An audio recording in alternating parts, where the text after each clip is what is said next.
Assalamualaikum warahmatullahi wabarakatuh. Di video kali ini saya akan menjelaskan secara singkat tentang perkembangan teknologi informasi di era revolusi industri. Teknologi saat ini sudah sangat canggih dan maju, di mana teknologi digunakan untuk membantu pekerjaan manusia sebagai transportasi, komunikasi, hiburan, dan lain sebagainya. Teknologi yang kita gunakan saat ini tentu tidak langsung ada dengan begitu saja. Tentu ada proses perkembangan teknologi. Nah, untuk itu mari kita intip perkembangan teknologi pada revolusi industri. Yang pertama, revolusi industri 1.1, di mana pada revolusi ini mengawali perubahan sejarah yang awalnya kegiatan menggunakan tenaga hewan dan manusia digantikan dengan kemunculan mesin.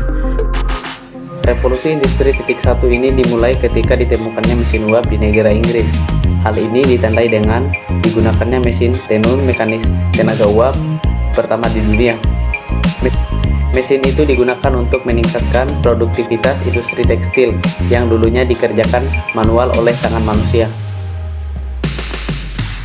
Mesin uap pun semakin berkembang di ranah transportasi, pertanian, pertambangan, hingga ke manufaktur, mulai menggantikan tenaga manual. Setelah ditemukannya mesin uap pada tahun 1776 oleh James Watt, diketahui pendapatan per kapita negara-negara di dunia meningkat hingga 6 kali lipat berkat terjadinya revolusi industri 1.1 ini. Setelah era revolusi industri 1.1 berakhir pada tahun 1850-an, revolusi industri pun masuk ke tahap selanjutnya, yaitu revolusi industri 2, di mana ditemukannya tenaga listrik. Salah satu contohnya adalah proses pembuatan mobil yang pada awalnya tidak bisa dilakukan di tempat lain karena biaya yang sangat mahal. Kemudian diselesaikan dengan konsep jadi produksi yang menggunakan conveyor belt pada tahun 1913. Akhirnya proses pembuatan mobil bisa dilakukan lebih efisien oleh orang lain dan di tempat yang berbeda. Prinsip ini lalu berkembang menjadi spesialisasi, di mana satu orang menangani satu proses pembuatan. Dampak revolusi industri 2 yang lain dapat dilihat pada masa Perang Dunia II, di mana kala itu produksi kendaraan perang seperti tank, pesawat, dan senjata tempur lainnya diproduksi secara besar-besaran. Selain pembuatan transportasi perang, ternyata pada masa itu sudah diciptakan telegram untuk mengirim informasi berupa kode pada saat Perang Dunia II. Tidak hanya alat komunikasi, tetapi salah satu komputer tertua di dunia telah diciptakan untuk memecahkan kode buatan Nazi Jerman pada masa itu.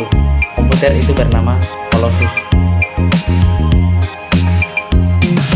Selanjutnya revolusi industri 3, yaitu era teknologi otomasi. Di era ini peran manusia sudah mulai dikurangi, yang kemudian digantikan dengan mesin-mesin pintar berteknologi khusus yang bisa memprediksi dan membuat keputusan sendiri. Penggunaan komputer mulai menggantikan hal-hal yang dulunya dilakukan manusia, seperti mengirim dokumen, menghitung formula yang rumit, sampai membuat pencatatan keuangan. Selain itu, pada era revolusi industri 3.0 ini, internet sudah mulai dikembangkan, meski hanya menghubungkan komputer yang satu dengan komputer yang lain untuk saling berbagi data dan mengolah data. Baik, selanjutnya revolusi industri 4.0. Perkembangan teknologi di era revolusi industri 4.0 ini merupakan penggabungan dari teknologi otomasi dan cyber, di mana pada revolusi ini data-data disimpan atau diupload di dunia virtual. Pada era ini, perkembangan industri perlahan mulai menyentuh dunia virtual. Selain itu, era industri 4.0 ini juga membentuk koneksivitas antara manusia serta manusia dan big data, atau yang biasa dikenal dengan sebutan Internet of Things. Baik, kita lanjut pada materi berikutnya, yaitu komponen utama pada komputer. Komputer adalah gabungan dari berbagai komponen elektronik yang terintegrasi agar dapat beroperasi dengan baik. Komputer harus dilengkapi dengan komponen-komponen utamanya. Komputer juga dipahami sebagai sebuah alat elektronik yang berfungsi untuk memanipulasi informasi atau data, menyimpan, mengambil, dan mengolah data. Sebelum kita masuk pada komponen komputer, mari kita lihat perkembangan tentang komputer. Perkembangan komputer berawal dari abad ke-19 ketika Charles Babbage mencoba untuk mendesain komputer mekanik yang bernama Machine Analytical. Desain ini menjadi basis kerangka desain komputer sekarang. Secara garis besar, komputer terbagi dalam 4 generasi. Generasi pertama dimulai ketika komputer digunakan dalam akademik dan militer, seperti komputer Atanasoff Berry pada tahun 1937 untuk menyelesaikan sistem persamaan linear, dan komputer Colossus untuk memecahkan kode buatan Jerman Nazi. Kemudian ENIAC yang dibangun pada tahun 1946 menjadi komputer pertama untuk tujuan umum. Ketika komputernya dinyalakan untuk pertama kali, Philadelphia mengalami mati listrik. Komputer generasi ini menggunakan tabung vakum untuk menyimpan data dan ukurannya memenuhi ruangan. Generasi kedua dimulai ketika transistor menggantikan tabung vakum. UNIVAC diperkenalkan ke publik pada tahun 1951 untuk penggunaan komersial. Kemudian pada tahun 1953, IBM mulai bisnis komputernya dengan merilis IBM 650 dan IBM 700. Berbagai bahasa pemrograman mulai dikembangkan dan komputer mulai memiliki memori dan sistem operasi.